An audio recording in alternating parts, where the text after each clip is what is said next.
Most beginners don't know this, but Excel can protect your formulas and keep your layout safe with one setting.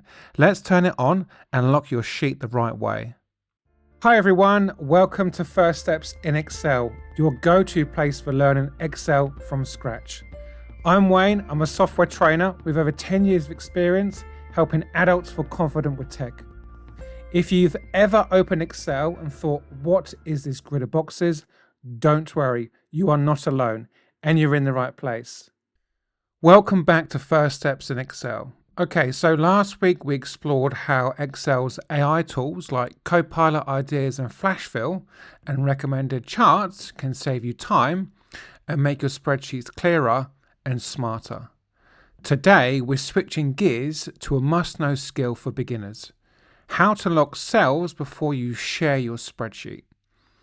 If you ever send your files to colleagues, clients, or your team, this feature is essential. By the end of this lesson, you'll know how to protect your formulas, lock your headers, allow typing only where you choose, turn sheet protection on or off, so your spreadsheet stays organized and you stay fully in control of what can and can't be edited. Let's get started.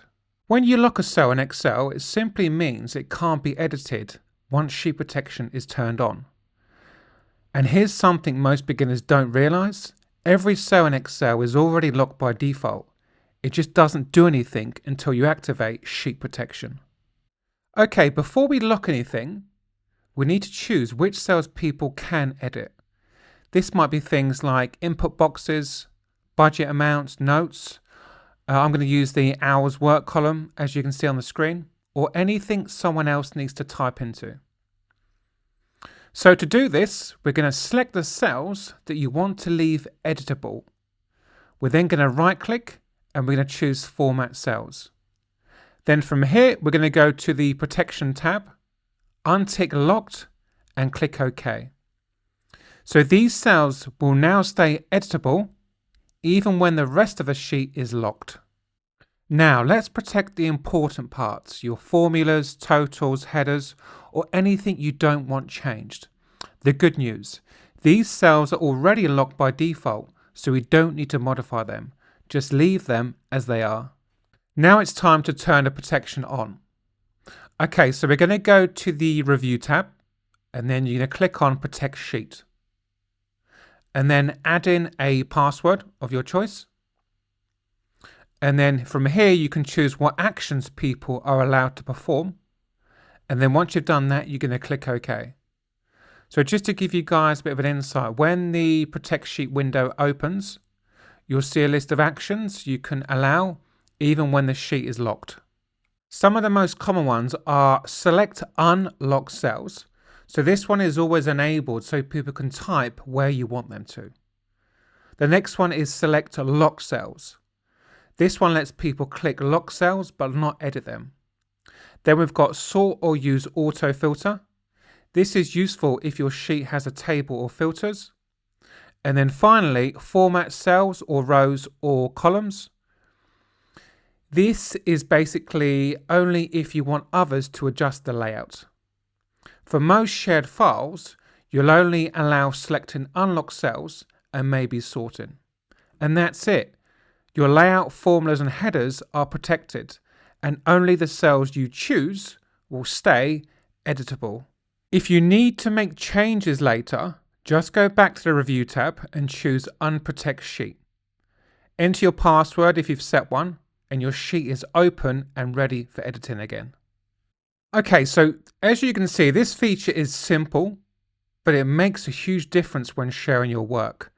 You stay in control and your formulas stay safe. And your spreadsheet will then stay clean, consistent, and beginner friendly, even if multiple people are using it. So now you know, that's how you lock cells in Excel before sharing. One of the easiest ways to protect your work and avoid accidental mistakes. Okay, now it's your turn. Here's a quick challenge to try. So we're going to create a very simple table with the headers name, hours worked, hours rate, and total pay. Add some text in there for me. And then we're going to lock everything apart from the hours work column so people can still type in it. So to do this, you're going to select the cells that you want to leave editable. You're going to right click and choose Format Cells. Then from here, go to the Protection tab and untick Locked, and then click OK. These cells will now stay editable even when the rest of the sheet is locked. Next, we're going to turn on Sheet Protection and we're going to test it. So to do this, we're going to go to the Review tab. We're going to click Protect Sheet and add a simple password. Choose what actions people are allowed to perform and then click OK. And then once you've done all that, try typing in different cells and you'll notice what's editable and what isn't. Once you try this, you'll then see why it's such an important skill for sharing your spreadsheets. Okay, everybody, that's the end of the video. Thank you so much for watching. I really appreciate it. If you haven't already, please like, subscribe, and hit that bell so you never miss a step. I will see you all in the next video.